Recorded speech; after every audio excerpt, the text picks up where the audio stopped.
Welcome back on your YouTube channel नाले academy best यार। My self Shankar और यार फ्रेंड्स, आज हम क्लास 10 का फिजिक्स का इलेक्ट्रिसिटी चैप्टर पार्ट 03 लेकर आया हूँ, जिसमें हम डिस्कस करेंगे ओम्स लॉ और इसका एप्लीकेशन। तो चलिए स्टार्ट करते हैं। देखिए ओम्स लॉ क्या बोलता है। ओम्स लॉ जो दिया गया था, ओम का जो नियम दिया गया था वह 1827 में दिया गया था, और ये 1827 में दिया गया था। इसको जॉर्ज साइमन ओम ने दिया था, ठीक है। और उन्होंने एक रिलेशन बनाया किनके बीच में। जब किसी कंडक्टर है, मान लीजिए कंडक्टर है, और इस कंडक्टर के बीच में पोटेंशियल डिफरेंस मान लीजिए V है, और इनके बीच इनसे होकर जाने वाली मान लीजिए करंट I है। तो उन्होंने बताया कि V और I के बीच में एक रिलेशन बताया। तो वो रिलेशन क्या था कि उन्होंने ये बताया कि जो V है वो I के डायरेक्टली क्या होते हैं, प्रोपोर्शनल होता है। यानी कि V जो है I के डायरेक्टली प्रोपोर्शनल होता है। और जब V को बराबर में बदलते हैं फ्रेंड्स, तो एक कांस्टेंट आता है R, और इस R को बोलते हैं रेसिस्टेंस, ठीक है। अब ध्यान देना कि ये रेसिस्टेंस है। अब रेसिस्टेंस ये जो R जो है ये कांस्टेंट होता है। किसके लिए कांस्टेंट होगा? मान लीजिए कोई मेटल का वायर होता है, ठीक है। तो उन मेटल के वायर पर किसी भी टेम्परेचर पर क्या होता है, R कांस्टेंट होता है। क्लियर? अब देखिए अगर बात करें तो V का मान अगर इंक्रीज होता है, अगर ग्राफ खींचे तो V का मान इंक्रीज होता है तो I का मान भी इंक्रीज होता है। तो मान लीजिए ग्राफ खींचे तो I Y एक्सिस पर ले लेते हैं, जिसको इलेक्ट्रिक करंट बोलते हैं, और V S एक्सिस पर लेते हैं। तो लेते हैं तो I का मान बढ़ेगा तो V का मान भी बढ़ेगा। ऐसे कंटिन्यू क्या होगा, बढ़ता रहेगा। तो ये कैसा मिलेगा, स्ट्रेट लाइन मिलेगा जो ओरिजिन से होकर जाएगा, ठीक है। अब देखिए R की यूनिट क्या होती है। देखिए R की जो यूनिट होती है वो R की यूनिट ओम होता है। क्या? ओम। तो ध्यान दो, यानी कि ओम का ये सिंबल है।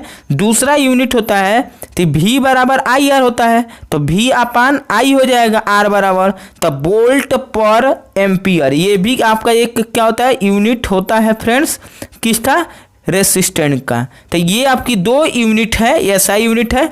ज़्यादातर ये ओम यूज किया जाता है। चलिए आगे तरफ बढ़ते हैं।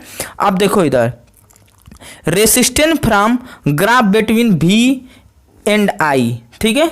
अब देखो इधर क्या, यहाँ पर ग्राफ देखना है V और I के बीच में। देखो फ्रेंड्स, अगर हमको ग्राफ देखना है तो करना क्या, देखो हम बहुत ही सिंपल वे में बता रहा हूँ।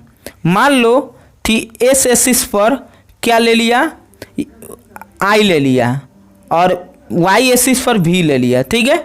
मान लो कि थीटा एंगल बना रहा है। क्या बना रहा है, थीटा। तो ये भी तुम्हारा क्या होगा, ये भी तुम्हारा V होगा। तो टेन थीटा बराबर क्या होगा, टेन थीटा बराबर ये V I अपान, मतलब V अपान I हो जाएगा। तो टेन थीटा बराबर क्या होता है, परपेंडिकुलर अपान बेस। तो ये परपेंडिकुलर हो गया। अब देखो तो V अपान क्या होगा, I होगा। क्लियर? अब टेन थीटा को ये जानते हो तो R से डिनोट करेंगे। क्यों डिनोट करेंगे, तो ये R, ये R को डिनोट कर रहा है, ठीक है। अब मान लीजिए इसको इन्वर्ट कर दे, इसको पलट दें। पलटने का मतलब क्या हुआ, तो मान लीजिए अगर हम बात करें, देखिए फ्रेंड्स, इसको हम ऐसे कर दें, यानी कि हम रिप्लेस कर दें क्या, यहाँ पर हम कर दें V और यहाँ पर कर दें I, ठीक है। तो अगर हम यहाँ पर V कर दें तो यहाँ पर मान लीजिए थीटा एंगल बना रहा है, ठीक है। अब देखो तो ये तुम्हारा I होगा। अब टेन थीटा बराबर क्या होगा, यानी अब क्या हो, टेन थीटा बराबर, तो अब टेन थीटा बराबर हो जाएगा, सिमिलरली क्या हो जाएगा, टेन थीटा बराबर I अपान V। अब देखिए इधर अगर हम देखें तो बात करें तो आप देख रहे हैं कि यहाँ पर समझिएगा, ये आपका क्या आ गया, ये टेन थीटा तो आया है, लेकिन ये जो टेन थीटा है, ध्यान दीजिए, मान लीजिए R डैश है, क्या है, R डैश है। तो कहने का मतलब ये है कि R जो है ना, देख लीजिए R जो है ये R है, ये क्या है, और ये R भी अपान I के है, और ये I अपान V है। तो अपोजिट है कि नहीं है। तो आप यहाँ पर लिख सकते हो, तो देखो यहाँ पर आप लिख सकते हो कि बात करें, इसको मैं इरेज कर रहा हूँ फ्रेंड्स, आप लिख लेना। देखो तो आप यहाँ पे लिख सकते हो कि R बराबर क्या 1/v/i, और ये v/i क्या है, r डैश है, इसको हम स्लोप बोलते हैं। टेन थीटा को क्या बोलते हैं, स्लोप। तो ये i और v का क्या है, ग्राफ है। क्या है, i ये स्लोप है किसका, v और i का। तो ये आपका क्या है, रिलेशन है। समझ में आ गया। चलिए आगे की तरफ चलते हैं। देखिए ओमिक और नॉन ओमिक कंडक्टर क्या होता है। देखिए ओमिक कंडक्टर वो होता है जो ओम के नियम का पालन करता है। ठीक है, जैसे एग्जाम्पल है जितने भी मेटेलिक कंडक्टर हैं, जैसे सिल्वर है, कॉपर है, वह ओम के नियम का पालन करता है फ्रेंड्स, तो वो ओमिक कंडक्टर है। और जो ओम के नियम के पालन नहीं करता वो नॉन ओमिक होता है। ठीक है, और ये क्या होते हैं, बल्ब का जो फिलामेंट है, डायोड वाल्व है, ये सभी क्या है, ये नॉन ओमिक कंडक्टर है। आइए थोड़ा इन दोनों में हम लोग बेसिक डिफरेंस देखें।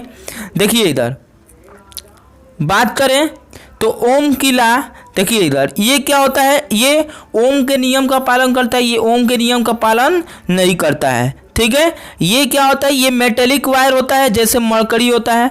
ये क्या होता है कि ये ध्यान दीजिए ओम के नियम का पालन नहीं करता है, डायोड वाल्व है और थर्मामीटर है, और हमने बताया बल्ब बता वो है।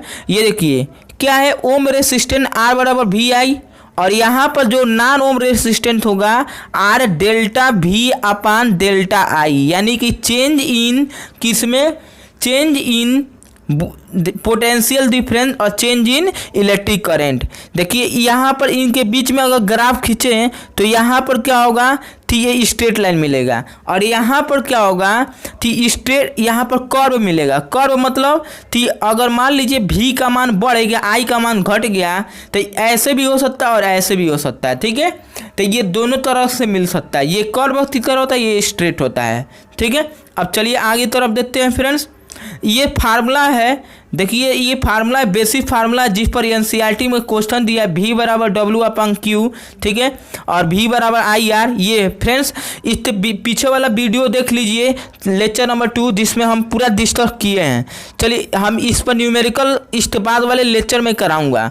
अब देखिए factor affecting resistant of the conductor depend, यानी कि हमको ये पढ़ना है कि कौन कौन कंडक्टर है। ठीक है, मतलब कौन कौन फैक्टर है जो कंडक्टर के रेसिस्टेंस को डिपेंड करता है। यानी कि मान लीजिए एक वायर है, ठीक है फ्रेंड्स, एक वायर है, और ये मान लीजिए इस वायर में मान लीजिए इसकी लेंथ यल है, और इसका कोई एक पार्ट को काट दिया गया, यानी क्रॉस सेक्शन कर दिया जाए, उसका एरिया ए मान लीजिए। ठीक है, और इसका रेसिस्टेंस क्या मान लें, R मान लें। ठीक है, तो देखो ये चीज़ें मान लिया, तो अगर इतना चीज़ें मान लेता हूँ तो एक्सपेरिमेंटली देखा ये जाता है कि R का मान, अगर R का मान, ये R का मान जितना ही लेंथ बढ़ाएंगे उतना ही R का मान क्या होगा, बढ़ेगा। यानी लेंथ बढ़ेगा तो करंट कम होगा, करंट कम होगा तो रेसिस्टेंट बढ़ेगा।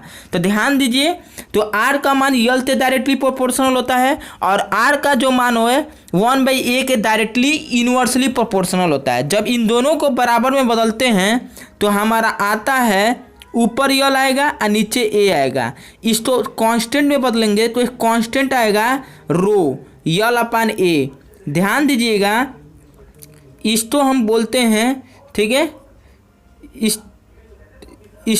इसको बोलते हैं R बराबर रो यल/A, इसको रेसिस्टिविटी बोलते हैं। क्या बोलते हैं, रेसिस्टिविटी। ठीक है फ्रेंड्स, देखिए ये क्या है, रेसिस्टिविटी है। अब देखो यहाँ पर मैं कुछ यहाँ पर ये बताने, कुछ रिमार्क बताने वाला हूँ। देखो इसकी यूनिट क्या होता है, पहले सुन लो। R बराबर क्या होता है, रो यल/A। ठीक है, अब यहाँ पर RA/यल यही होगा, और ये रो। देखो इसकी यूनिट ओम होता है R का, और A का मीटर स्क्वायर, और यल का मीटर। तो मीटर से मीटर कैंसिल होगा, तो ये रेसिस्टिविटी की यूनिट क्या होगी, ओम मीटर। ठीक है फ्रेंड्स, देखिए ये दिया है। ठीक है, अब देखो यहाँ पर थोड़ा एक रेंज है, कह रहा है कि अगर बात करें कि मेटल और एलॉय जो होता है, मेटल और एलॉय जो होती है उनकी रेसिस्टिविटी बहुत लो होती है। कोई भी मेटल हो या एलॉय हो, एलॉय उनकी रेंज कितनी होती है 10⁻⁸ ओम से लेकर ओम मीटर से लेकर 10⁻⁻6 ओम मीटर होता है, ये रेसिस्टिविटी होती है। और ये क्या होते हैं, दो कंडक्टर ऑफ इलेक्ट्रिसिटी होता है। क्या होता है इसमें, क्या होता है, दो कंडक्टर ऑफ इलेक्ट्रिसिटी क्यों होता है, क्योंकि इलेक्ट्रॉन आसानी से फ्लो होता है। जबकि बात करें कि इंसुलेटर जो होता है जैसे रबड़ हो गया चाहे ग्लास हो गया, उसकी जो रेसिस्टिविटी होती है बहुत हाई होती है, 10⁻12 से लेकर 70 का ओम मीटर, ठीक है। लेकिन ये आपका एग्जाम्पल दिया गया है कंडक्टर में सिल्वर, कापर, एल्युमिनियम ये दिया गया है। ये एलॉय टंगस्टन, कापर और निकिल का बनाता है। मैग्नीज, जैसे एलॉय कापर, मैग्नीज और निकिल का मैंगनीज है। नाइक्रोम है जो निकिल, क्रोमियम और मैग्नीज का बना। ये इंसुलेटर है जो ग्लास होता है जिसमें करंट फ्लो नहीं, हार्ड रबर इब्नेटाइट, ठीक है। तो चलिए, तो फ्रेंड्स आई होप कि आपको वीडियो समझ में आया होगा। वीडियो को शेयर कर दे, चैनल को सब्सक्राइब कर दे और वीडियो को लाइक कर दे। थैंक्स।